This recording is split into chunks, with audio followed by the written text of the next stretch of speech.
Here we're gonna put a T-Rex in this video shot of a living room, and we're gonna do it using one of the amazing things Blender can do, which is motion tracking.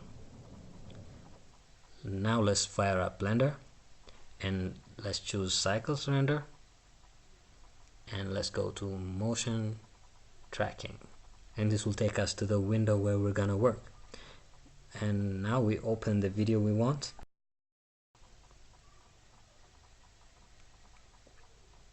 I'm gonna choose this video, and here it is. To match the start and end frame to the length of the video, click Set Scene Frame. And my video came up to 265 frames, which is about 10 seconds.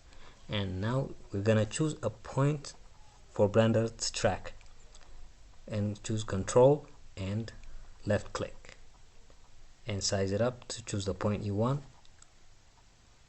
Click Track, and as you can see, Blender is tracking this point throughout the video. Shiny surfaces like the floor in this room are not good for tracking, because as the camera angle changes and they reflect the light, the points being tracked, they change color. This makes it hard for Blender to follow, which is why I put those 5 dots you see on the floor. They are not shiny and they are easier to track. If you've seen documentaries on how they make movies, they use this kind of tricks. This is how you choose your own points to track, but if you want Blender to do it for you, let's go back to the starting of the frame and click Detect Features. Blender will automatically choose points for you to track, and I want to add my own points to those. Hold Control and left click, Control and left click, and S to change the size,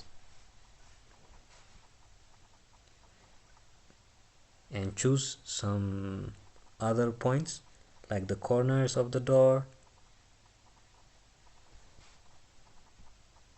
Make sure you select all the points by clicking A once or twice and click Track. This can take some time depending on the size of the video. Once they are finished, you can scroll through the timeline and check. They look fine, and after that we go to Solve. What Blender does here is calculate the motion of the camera based on the points tracked, and for that we need to choose 2 points on the timeline. I'm going to leave keyframe A as it is and choose 150 as the second keyframe. Just make sure there are at least 8 keyframes still active. I have 12 active points at 150, so I'm good to go. Next, you would want to choose the focal length and K1, K2 so that Blender can fix some distortions caused by the camera lens, and click Solve Camera Motion. If you see here, solve error is 0.6, that means everything went good. Error up to 3 is okay, but if more than 3, you need to find and delete some of the points that are not being tracked well, add some better points to be tracked, and try again, solve again. Next, what's left is to choose 3 points on the ground and click Floor. Choose a point you want as the origin and click Set Origin. Choose another point you want as X-axis and click Set X-axis. Choose 2 points on the floor and set the distance between them. I'm going to choose 2 and click Set Scale. Lastly, scroll down, click Setup Tracking, and you are done with the hard work. Now we move to the fun part. If you've done all this correctly, you should see something like this at the 3D viewport when you go to Camera View by pressing 0 at the numpad. So let's go to Default Screen Layout, and this will be our scene. We have the floor plane, this cube, and if you go to camera view, you can see your video at the background. Let's resize this cube because it's too big, and let's move it up so that it's just touching the floor. Looks okay, and hit render. And if you get a problem like mine where the shadow of the cube doesn't appear, just split the viewport and choose node editor and go to compositing, and there the shadow will appear. Blender just needed to refresh, and there you go. We have a nice composite with the shadow that makes the box look like part of the scene. Now let's play with this a little. I'm going to split the viewport so I can see how it would look while I'm editing, and enter into render mode by pressing Shift Z here. And first thing, I'm going to select the light and change it to sun, and resize the ground plane to match the floor in the video. Okay, and the shadow cast by the cube is a little too sharp, so to blur that, I'm going to resize the light. 0.3 should look good. Yes, now the shadow is a little blurry. Good. And hit render. Blurry shadow is good in indoor scenes, but if you're outside on the sun, the shadows are sharp, so you can leave it as it was. But in my scene, blurry shadow looks good.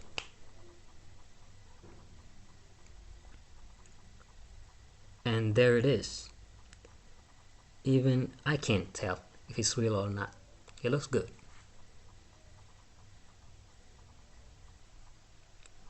Now I'm going to delete this cube because I don't want a cube in this house. I want a dinosaur. So I'm going to append a dinosaur from another Blender file. You can import whatever you want or whatever you have into the scene. First thing you should do after you import whatever it is you want is move it to layer number 1 by pressing M. And this is important because if you don't, it will not appear. And there it is.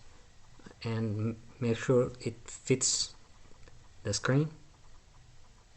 I'm going to make it a little smaller and move it until it fits with the scene I have. Make sure the feet touch the ground.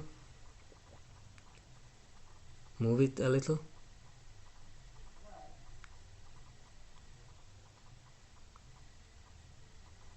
And there it is. And check.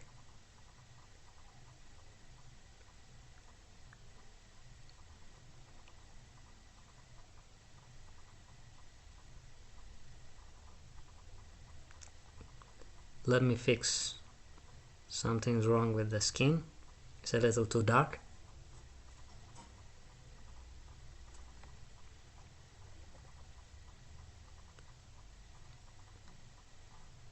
Make it a little brighter.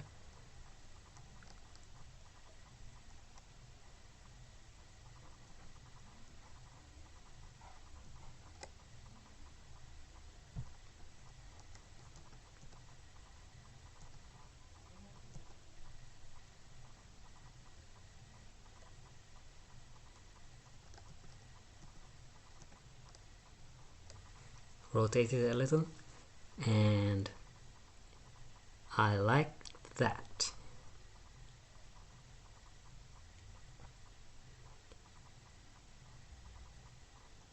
I'm going to make this light brighter You can move or rotate the light you want, because the light direction has to match with the light direction in the video. And hit render. And there it is. It looks real. And now what's left to do is render the video.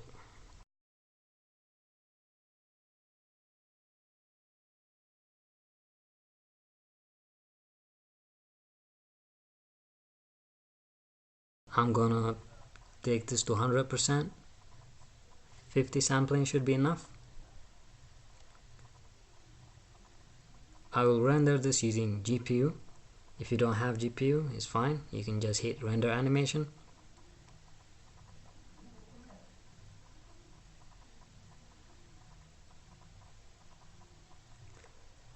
And hit render. More than 2 hours later, here it is.